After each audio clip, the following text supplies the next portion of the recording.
Ulikawo wonkolela ndikuwongo meketa kulowoza nnyo simanyo bajjo lyondowoozaako mayira onsuliridde nnyo wabula bimuli byatandise okalira nkusaba okyamowalira omutima ogulumya nnyo ntagala abantu batandise olokopya osanga watandise okeberwa obuvubuka weeyo oweeyo nga wansudeno nako ebikomando.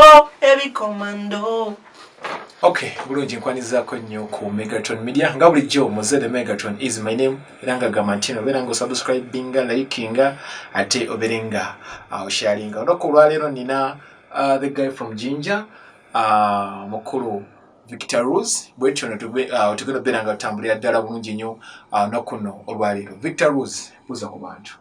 Abatulaba ku megatronmedia nze Victor Rose Jinja boy. Kirowoozo liri kufaanana. The way you're talking, the Victor Rose, mpola chichi. Nina kuongera ntia.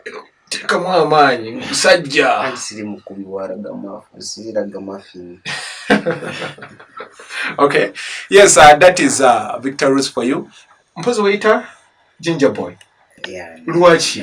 Prince Ginger Boy. Lwaki? Because in the presenting abantu abava mu Eastern. Yes. And Ginger represents the Easterners. Yeah, so that's why I called myself Ginger Boy. Okay. Thanks for the nice music. I am humbled. Okay. So kakati ekibuzo kyentandikirako manyize ntandika na kwokyerawo. Who is Victor Rose? Victor Rose is a musician. A collagen zonna. It's a music. A humble person who believes in his inner beliefs. Yeah. Kati tuweko ka isura katono ku bulamu wajjali okutandika musical. Natandika last year, I think, if it's to start releasing a music. Natandika last year, muguno mwezi gumunda, so muguno mwezi ngenda ku celebrate na 1 year in the industry. Okay. Yeah, nayenga nali nafunibwa omwami eyangole na studio mutuli some 3 years back. Then he grounded me for 2 years nga tukola music we were training nga tetumureleasing nga sigalawo wano kitegeera paka time we yatuse nitugamba katuleleasingeko ku music yomu gwe tubadde tukola. Yeah, that's when we happened to release Love Legend as our first project. Love Legend omukola ddi? Just to releasing last year. Yeah, kayimba kakuba. Nakyo menti abakazi basinga okwagala. Gwakingamba. Okay. Love manyi bonna banjagala. Abakazi genda sima bamuyita TikTok. Sima TikTok. Manyi bityo byannemanzi. TikTok abantu bonna babeerayo. Nenda bajja abakyala each and every way olaba kikomando Love Legend kikomando Love Legend. I appreciate. Ngo bale kikwasaganya. Tonna tubuli amanya go matufu gwa. Amanya ganga matufu nze wajja Victor. Wajja Victor. Erinnya Victor Rose walijja kuki? Ya Victor linnya lyange amanya agaddala nze wajja Victor. So erinnya lya Rose nalijja ku mama bamuyita Rose. So the Jaganya together because she has been always there for me. Okay. Watch together. So nagamba kiki nyinza okukola yokoko okumulaga nti I appreciate buli kimu kyankoledde mu let me name myself erinnya lye naye nga ndi musajja asobola kweyita Rose. Together. So now in the artist number, how can I formulate this route to male side? Something actually meaning, meaning yeah, then let's go to H and take our Z. Go a change. Yeah. Okay. Victor Rose. Victor Ginger Boy. Yeah. Okay. Ani akuinspiring okubeera nti oyingira musical? Sijagamba mbu waliyo omuntu specific nti ono yeyansikiriza cause njigira ku buli muntu abayimbi bonna n'abantu bonna bali music industry mbayigirako. Yeah. sina muntu wenyina gamba specifically on ya inspiring because I get inspired from different people nibo baba siba nyinyi osobola okubeera gwe n'ongamba ekintu neba inspired olwekyo olw'eyo story gy'ongambye n'engamba how can I communicate like nyinza ntya okudelivaringa story yeeyo ku bigger audience ate nga music always talking to a bigger audience together yeah so nze sina muntu ali specific gwenawambu yono gwena getting that inspired. That's why my music is Victor Rose like towira muntu mulala I sound like Victor Rose yeah Rwanjo I guess so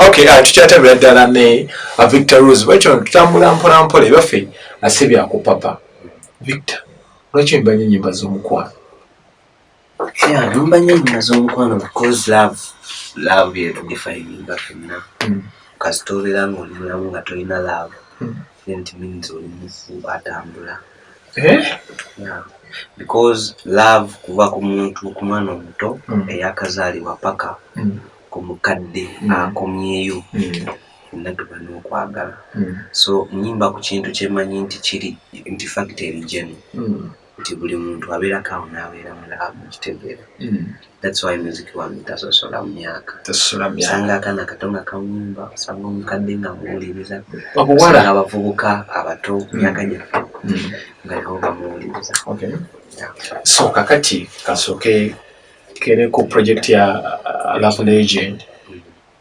lwaki Love Legend lwaki akayimba ako Love Legend waki wakuba akayimba Love Legend waliwo something behind it oba wabeera Love Legend yali story y'omuku bakyali bange andika byamu happening ako ku mulamu we so and I'm a kind of a person ayagala ennyo okuwuliriza ennyo stories ezikwata ku bantu kitegeera nibo bagwe nsobola njagala nnyo owuliriza kitegeera because mweitu emboozi ze baba abanyumiza mu n'ebyokuyiga nange nnyambako mu bulamu so one day kyali wange okuba kyali wange yanyumiza nga alina life like story gyalina ng'omuwala alina omuwala naye nga kitegeera omuwala nga amudingisa kitegeera balaba obuwala obadingisa mu story eno okusinza engeri gye yannyonnyolamu nenamba kati kaneteeka mu kiti kyono kyali wange nti kati nzaakirimu bigambo kibi naali badde njogera mpangula omuwala gwoyo omutima gwoyo omuwala namba kantule wansi niitiikemu kokomu ekyo ekiti kuba nange kiyinza okuntuukako okitegeera nange kiyinza okuntuukako nengamba nga ndi mu situation yemu nengamba kati in case nyinza kukola ntya so nengamba in case eyo bangi abayinza ogituuka so wenafuna ebigambo byenafuna nga mmanyi nazo bifuna nga kijja bisirikira n'okwata ekkalaamu nempandiika wansi namba kagende mu studio ndelivaringa message eno eri bavubuka bannange bonna ababeera mu situation yagala okwefaananyikirizaako okitegeera such that babeera help and I guess the song is working for them wakaba mu luyimbo abaana bangi bawa obujulizi ninze enkoko amaka gategeedde so akayimba katereeza amaka g'abantu bangi akayimba katereeza amaka g'abantu lwakuba abayaaye bali mu kukakozesa bubi waliyo abakakozesa ne bakwabula abaana b'abandi alowooza agudde ku butoofu olw'okuba yamugambye obugambo bwa Love Legend bwakabi okitegeera so mukyaliwo byatereera following up following up because agala nyingiriza personal life y'abantu nesiro era wagiringiriza I used it kuyamba abantu abayinza kubeera mweyombera oyitiramu ono n'oyamba abalala kitegeera so tomanyi bantu bameka out there binayamba otuukiriza like binakiikirira nagaye wange bamuyita Peter era wamuyamba nnyo Peter nkubanja aliko kamera Peter bamukubagenda okuwa enkoko Peter nkubanja akuwa eki era nze webanga anti kati abavubuka abakozeseza music wange okufuna okutereeza relationship zaabwe buli muvubuka aleete motoka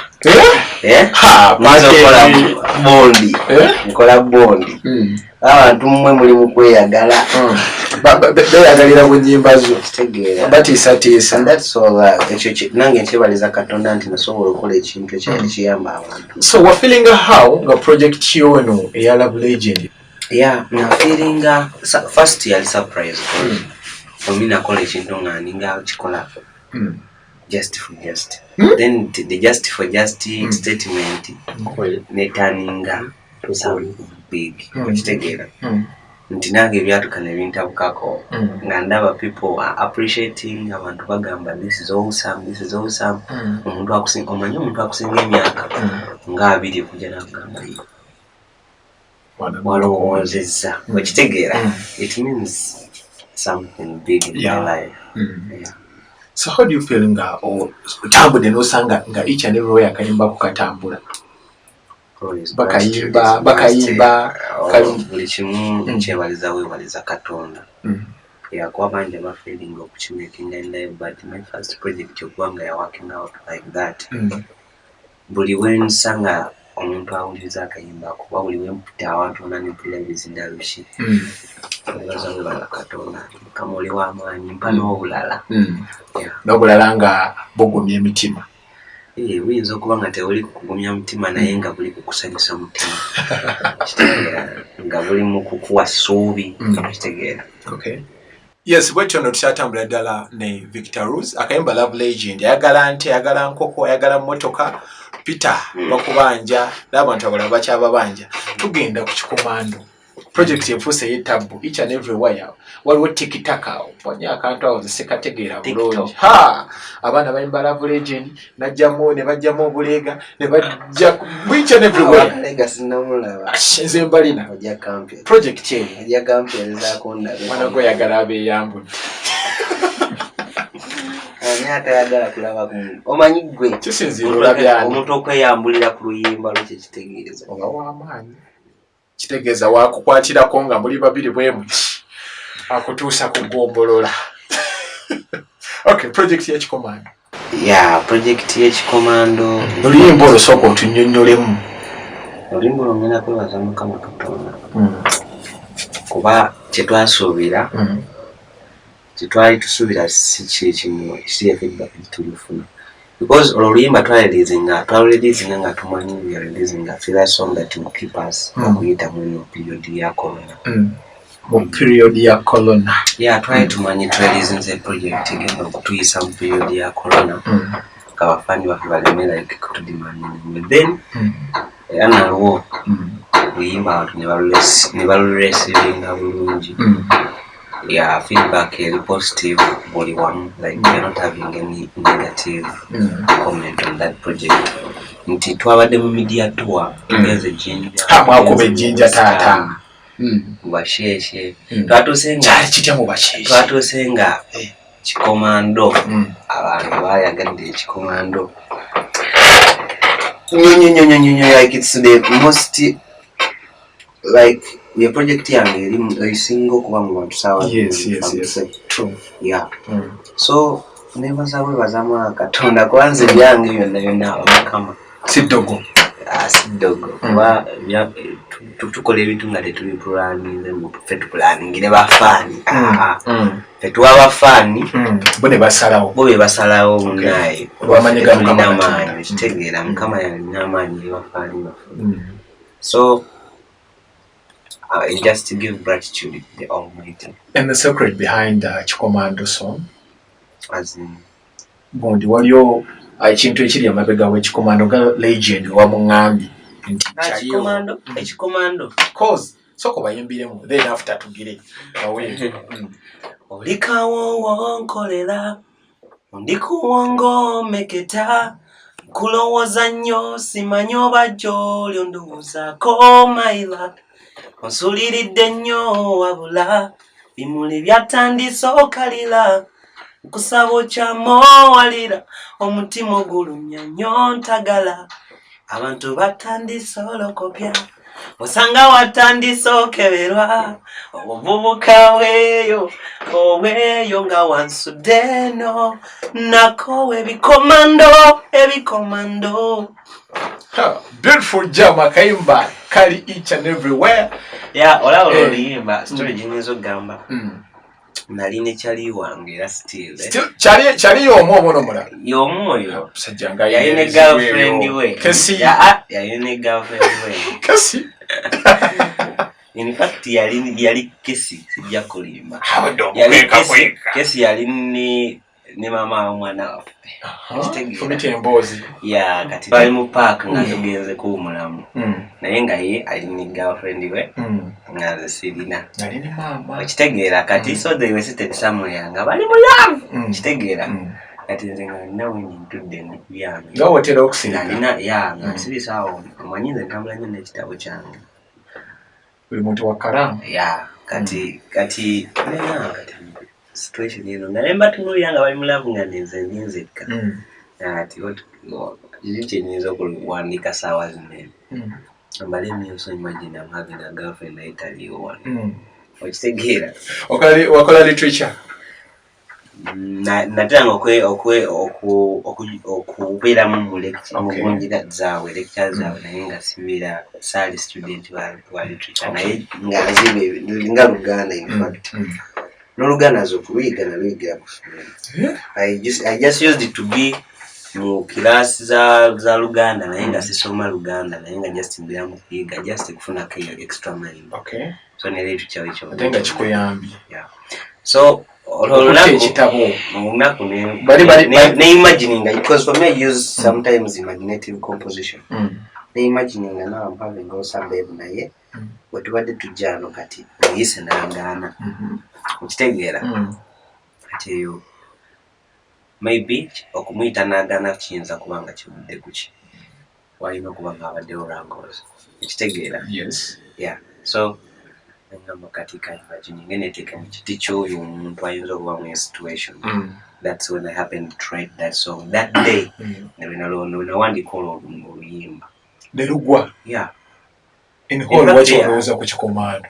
So because yali general word eyinza oku explaining nayimba ku kikomando kya feeling okitegeera nti nze nakowa ebikomando ebyokulwanalwana bikati nze nakireeteramu eyo general term emanyikiddwa mu buli omu buli omu ayinza okutegeera naye nga describing something else era ng'omuntu omukulu alowoozezza obulungi asobola okutegeera kiki kyemmini okitegeera naye describing abangozi ze zibeera mu relationship zinataminga ebikomando okitegeera naye nga story yava ku kesi tojjalawe no imagining musajja wekese w'amaanyi.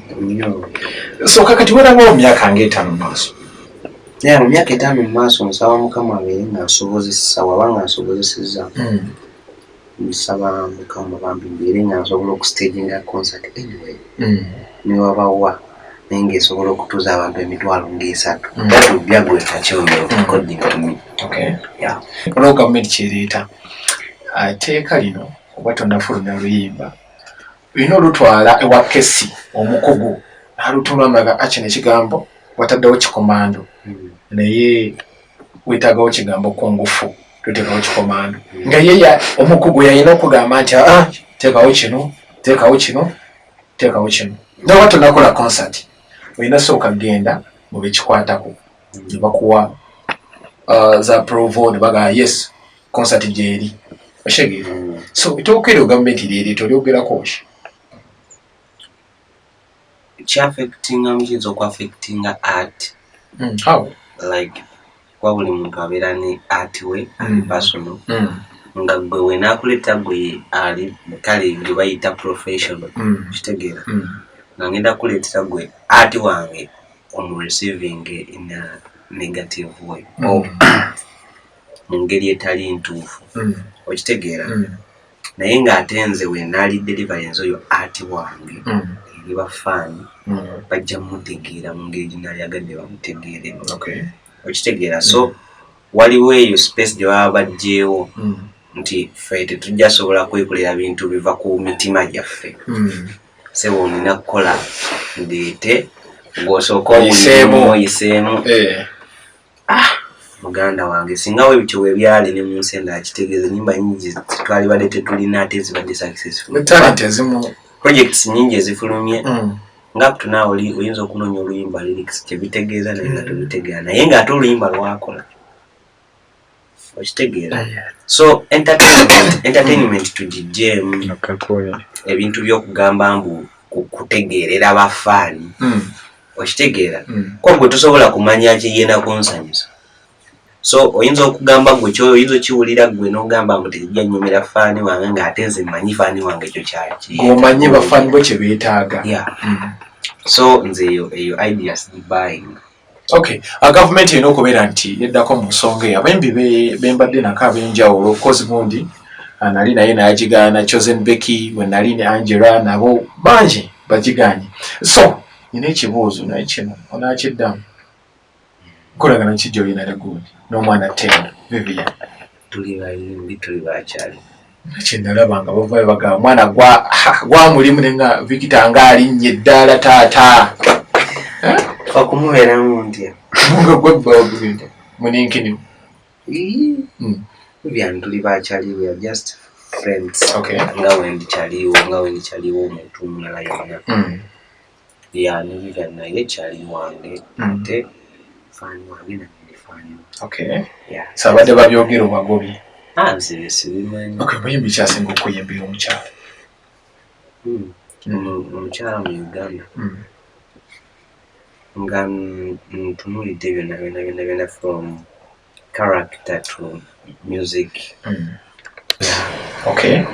yakuba alina engeri gye yeekwasaganyamu yakabi nange gye ntunulira nti ndi musajja nange gye ntunulira ndi ngamba Unspecified okitegeera and music wise she's a great vocalist okate mu basajja sijja mentioning kuba bo that side bonamba tunoolira most Eddie Kenzo being the biggest export gye yagifuna wange kuba munaye ekyo kyakoze kiremi bangi okukola okitegeera so you made it into more like he's the first person I can say inspiring nnyo kuba nange nali agadde otuukakawo okitegeera naye mwana gwe okoppa Kenzo embeera ze tutuuse wano nga kusirika okuli wano yamuntu gweyogera naye nasobola nakutunuulira bwati agabugumukalungu atutte embeera za Kenzo maybe kyomulala Chameleon before Kenzo coming in ndowooza Chameleon yali atukiikirira from international market so Bebe Cool, Bobby Wine, Lady and Weasel. I still value the existence of Zero radios like Legacy, David Lutalo n'abalala bangi beba abayimbi abasinga okukolera si bebo bokka n'abalala ekikozeho ky'obutabeera mu ntalo cause tulaba abembi ab'enjawulo kubanza embeera wano omusanze buli kaseera entalo ezuwa yagala olutalo nnoonya wano olwani Retro Records nina bodyguard walabye bonna okudukako sokayita mu mitendera so nga olutalo lunansangawa nze mbeera baneno anjagala nsangawa studio bagiyita batya Retro Records niyo it's my home studio ina sente mwana no sente management yange yaginsigamu olina producer one nkola ne ba producer ab'enjawulo producer gwe manjagadde okukola naye gwe nkwatagana naye najja netukola producer ki gwesinga okukkiririza baproducer bange bonna benagakola nabo sofa mbakkiririzaamu basobola kukkiriza kola na muntu project nga simukkiririzaamu Love legend omukola One Blessing and Chikomando Paki naye nga baproducer abalungi omuziki bawukubidde ddala bakutaddeyo waggulu bubaka ki bwowa bafaani babali okoze olina abafaani bangi baagala okubeera nga Victor ensonga kinazze wano nafunye abantu baweraga tuletera ku Victor ngamba era munoonya sooka obawo obubaka baagala okubeera nga Victor. So omuntu yenna yali agadde okubeera nga Victor, okubeera successful mu ndowooza mu music industry. It's God first. Omaliriza okumanya nti Mukama Katonda yakulembera buli kimu. Less tusome. Kusoma kulungi kozi osoma oyawukanako ku muntu atasomyeko. Wasoma? Nkyasoma. Soma ki? Kyasoma mbadde nawumulamu nga ndivaka ya senior 6 but I'm going for senior. What was senior 6? Yeah, I'm going for campus. Hey, wakola otya? Tuwireke nakola bulungi nina hesabu na 32. Hey, wadde mmaja kufuuka taata payasi. Myenda kadenge. Yeah, so Victor myaka emeka? Nina kweza myaka 2. Yeah, mu October nga 9, so ebirabo bireete gifts. Yakuwa omukyala, ninayo omukyala oyo. Naye omukyala naye Deborah, Bashira, Doreen, leetaani ku bo baana basheshi. Abakyala saagala kati. Kyogera tolina mukazi? Waaki. Alakala we kava eri ne kagamba naye Victor, wayimba Love Legend. Obulamba kituufu nayimba. Ate nkyayimba obulala buli. Kyogera gwe tolina gw'otunula n'ogamba. Ndowooza si etemu mutuufu y'okutunuulira. Ne Victor kankubuuze, okyali muto naye kankubuuze. Mubbi ki omukyala gutyo n'ogamba Mukama Katonda ono n'amumpa? Muyimbi ki omukyala? Agamba Mukama Katonda ono n'amumpa. Sinatandika funa ezo thoughts kuba saa zino eno thoughts ze nina ngamba oyo muyimbi oyo Spice nimala nfuna project naye. Okitegeera. Nyinza okumukuba obubi era omukuba nanyumirwa nnyo naye. Okitegeera. So that's the ndowoozaako saa zino nti nenfuna project ne Vivian oyo naye tuyinza okukola ekyaka. Okitegeera. Njagala mpeera abayimbi bataano bawandiyagadde okukola nabo kolabo. Abayimbi bonna nayagadde okukola nabo kolabo bonna bali successful. Bonna? Kuba buli bwokola n'abayimbi ab'enjawulo gaining experience enjawulo ku buli muntu. Okitegeera. So buli muntu singa mba nfunye chance okukolako naye why not? Nange nayagadde okukolako n'abantu abo abali experienced. Kuba for us we are just getting introduced to the industry. Kuba baliwo mbamba yigirako. Muntu ki gw'otayinza kwerabira mu journey ya music? Mu journey yange ya music bangi. So sola commissioning nti ono. Nyambamu ow'enjawulo. Buli omu wanjawulo. Kubanga otandika okunyumba teri omuntu yenna aba akubelivingiddemu tanaba nakulaba ku audience kigyolina. Omuntu yenna aba wanjawulo. Teyali omu tebaali babiri baali abantu bangi abambelivingiramu. So I want to mention kuba bangi. Buzibu ki bw'ozofuna mu journey ya music? Challenge ndio single face kati nti abantu tebakkiriza nti beewandiikira music wange. Naye bakkiriza mu gwayimba? They keep on telling me oli muto, ebigambo ebyo bikulu, ebigambo bya kintu kikulu, omwana si yawandiika oyo music. Ndukana nina kola njoba proving okitegeera naye nenyamba just do my things. Time ijatuuka agambe abikola okitegeera. Then ekirala music yatambudde nnyo nansinga okutambula. Nze ng'omuntu abantu abasinga tebamanyi Victor afaanana atya naye erinnya balimanyi ne music. So that's a challenge. And it's the biggest challenge I'm facing it is wano tuuka awantu omuntu n'abeera nga alina akayimba kange obuyimba bwange mu ssimu ye ng'eyinza n'okuba ringtone nga ndi naye awo tudde naye tategeera mu Victor. And that happened to me when we were in Kungiri West. Hotelo gye twali tusulamu abantu abalimu olunaku lwe bategeera nti yenze nti Victor bulijjo abadde ate olunaku gundi yali hotel na yatauka achankana kitegera so atenga bulijjo mbadde mbera na almost 3 days gwe tole bintu byakwesoma mbu Victor natuseddawo kozi tulina abayimbi bwatuuka bwati asooka bipande ominga onda I keep a low profile kitegera yaganya okubeera mu cover zange kyekikuyamba kinyamba kuba mwana oyinza okubeerawo nga tumanyi muntu kyakulowoleza ne waawala omungi sinungi neteekamu birungi ki biwakafuna mu industry music industry connections namu connections zenfunye zinazisobola nti ndizifunye n'emikwano kubanga maana obulamu oba tulina mikwano gitegeera it means tulina kyo akivinze mu bulamu tulina ffe abategeera tuli wano olina ffe wamala kitegeera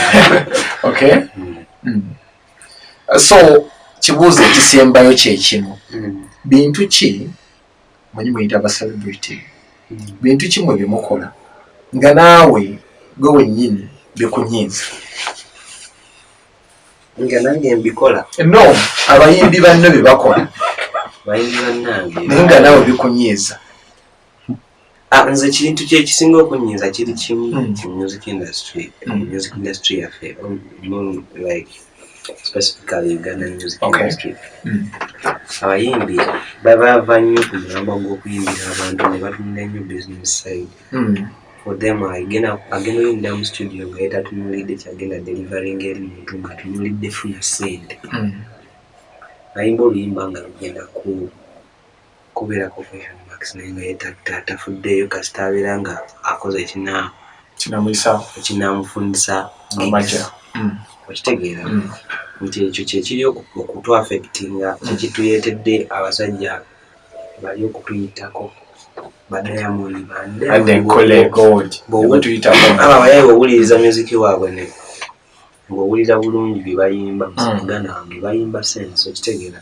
so nze kyemmanyi kikintu kinnuma nnyo kitegeera that's why for me I'm not doing bubblegum music nga gondingo yagamba oli kitegeera yeah we have to be making music nga twamuwuliriza omuntu nawuliriza akayimba n'akaaba mukyogamba mbu bo tebaagala kubaako nannyina luyimba nga omuntu awuliriza n'akaaba nekikomando kitegeera nga lavulejeako omuntu n'akaweereza omuntu n'amukwana n'amuweereza kayimba nakkiriza nagwa mu malavingi tunaazi nabuzinyi tulaba okuwummuza ku bwongo kitegeera so ekyo kyokka tekirala ne Victor omuntu yandifulumizza ddi oluyimba omuyimbi yandifulumizza ddi oluyimba ng'awulira nti luli ready kati naye oli gwogambye naye nze ngamba oluyimba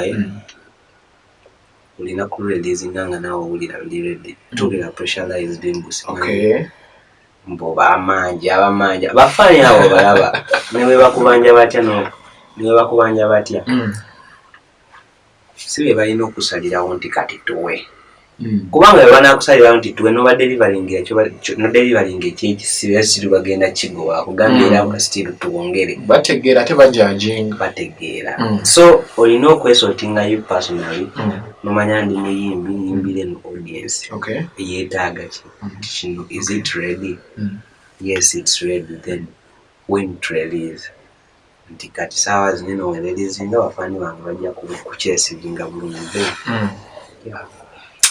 obugambo obusembayo eri abantu abali ku Megatron Media okubeerako okutulaba n'okutuwuliriza n'okutusupportinga okitegeera mwebale nnyo okwagira Victor mwebale nnyo okwagira talent ye Uganda era mbasaba mwongere okutuwagira n'okutuwa eyo support yonna gy'otuwa aba requestinga music wange aba sharinga posts zange those people abambukinga n'abali willing okutandika okumbukinga I appreciate and what you should always remember God first buli kimu mpozi nekyala ofayosinga mbaka social media wo suulayo teryagambako gwe gisuulayo busuuzi era ogundi yaffe nze CEO ne Peter wuuyo ntera okubeera ku Instagram oba oyagala okwogeramuko ne Victor Rose ye platform gyensinga okugereramu ne bafaanizi bange. I reply there and then. Instagram yange Victor Rose official. Nga olaba Victor Rose, then oyongerako just your official. You search for it, then you follow me up. Twogeramu. Osobola okufuna music wange ku YouTube channel yange Victor Rose. You subscribe, watch the videos, comment. Netaga comments zammwe kuba netaga okumanya kiki mwagala mbakolero, kitegeera. Then you can follow me up on Facebook okufuna updates about Victor Rose, ne Twitter at Victor Rose UG, Facebook Victor Rose. Music wange gyali ku online platforms zonna streaming, iTunes, Google Play, Spotify, everywhere. Victor Rose. Otekamu Victor Rose kako, Victor Rose of Legend, Victor Rose Chiko. Nako ebikomando.